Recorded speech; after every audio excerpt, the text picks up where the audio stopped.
इस टॉपिक में हम बताएंगे कि पैराग्राफ स्पेसिंग का क्या मतलब है और कैसे मैनेज करते हैं। पैराग्राफ स्पेसिंग जैसे मैंने बताया आपको, देखिए इसमें 3 पैराग्राफ हैं। एंटर करने के बाद वो पैराग्राफ हो जाता है। इन पैराग्राफ के बीच में अपने कुछ स्पेस होते हैं। देखिए इस पैराग्राफ के बीच में किस स्पेस है, इस पैराग्राफ के बीच में किस स्पेस है। इस स्पेस में आप कुछ भी कितना भी कोशिश कर लें कुछ लिख नहीं सकते हैं। यहाँ पर ना यहाँ पर लिख सकते हैं न यहाँ। इस स्पेसिंग को हम घटा बढ़ा सकते हैं डिपेंडिंग ऑन आवर रिक्वायरमेंट। तो किसी भी पैराग्राफ के 2 चीज़ होती है। जैसे ये पैराग्राफ है, इस पैराग्राफ में देखिए इससे पहले और इसके बाद में, तो बिफोर एंड आफ्टर। इस पैराग्राफ में देखिए तीसरा पैराग्राफ है, ये दूसरा पैराग्राफ है, इससे पहले और इसके आखिर में।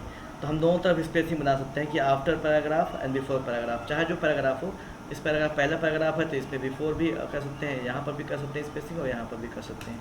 तो दोनों पॉसिबिलिटीज़ होती हैं पैराग्राफ स्पेसिंग का, वो हम देखते हैं इसमें कैसे करेंगे। इसके लिए हम सबसे पहले पैराग्राफ चूज़ करेंगे कि किस पैराग्राफ पे हमें काम करना है। मिसाल के तौर पे हमने इस दूसरे पैराग्राफ पे, इस पैराग्राफ पे कहीं पर भी कर्सर कर दिए, इसका मतलब है इस पर दूसरा पैराग्राफ है जहाँ पर हमने कर्सर किया। अब हम इंटरेस्टेड है इससे पहले और इसके आखिर में, हम before and after the paragraph हम स्पेसिंग मैनेज करना चाहते हैं। तो आपने पैराग्राफ पे क्लिक कर दिए, बिफोर एंड आफ्टर 2 ऑप्शन हैं। यहाँ पॉइंट लिखा हुआ, सेंटीमीटर नहीं है यहाँ पर। तो बिफोर आपने कर दिया, इसको 18 कर दिया और आफ्टर में भी 18 कर दिया। तो ये हम डिफरेंस देख सकते। ओके करिए।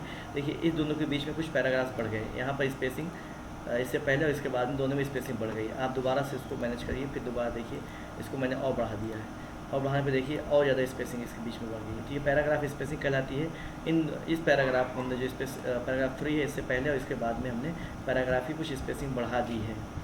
इसमें एक चीज़ बहुत इंपॉर्टेंट है, वो ये है कि कोई भी पैराग्राफ है, जैसे ये पैराग्राफ है, ये दूसरा पैराग्राफ है, इससे पहले हमने एक स्पेसिंग मेंटेन की हुई है। तो हमारे केस में ये 24 है बिफोर दिस पैराग्राफ। अब देखिए इसके ऊपर जो पैराग्राफ है, ये पहला पैराग्राफ है, इसके नीचे भी हम स्पेस मेंटेन करेंगे। तो अब सवाल ये है कि अगर इसके ऊपर हमने 24 स्पेस मेंटेन किया है, अब इस पैराग्राफ के नीचे हम अगर स्पेस मेंटेन करेंगे, अब मान लीजिए उसको हमने 12 मेंटेन किया, तो क्या 12 + 24 मिला के 36 स्पेस हो जाएगा या क्या होगा? तो याद रखिए, क्योंकि इस पहले पैराग्राफ का यानी P1 के नीचे का हिस्सा और दूसरे पैराग्राफ का यानी P2 के ऊपर का हिस्सा, ये दोनों कॉमन हिस्सा कहलाते हैं, ये ओवरलैपिंग हिस्सा कहलाते हैं। इस हिस्से में पैराग्राफ की स्पेसिंग जो है वही डोमिनेट करेगी जो ज़्यादा होगी। अगर दोनों में से 12 है, एक दूसरे का 24 है, तो 24 वाला डोमिनेट करेगा, 12 वाले से कोई फ़र्क नहीं पड़ेगा।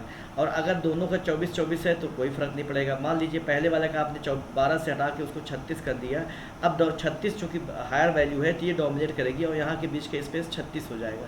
तो इस तरीके से जब भी ओवरलैपिंग स्पेस आते हैं, जहाँ पर दोनों कॉमन स्पेस आते हैं, तो वहाँ पर जिस भी पैराग्राफ का ज़्यादा वाला स्पेसिंग होती है वही वहाँ पर एग्जिस्ट करती है, दूसरी वाली उसी के बीच में छुप जाती है। तो ये चीज़ इंपॉर्टेंट है जो यहाँ पर याद रखना चाहिए।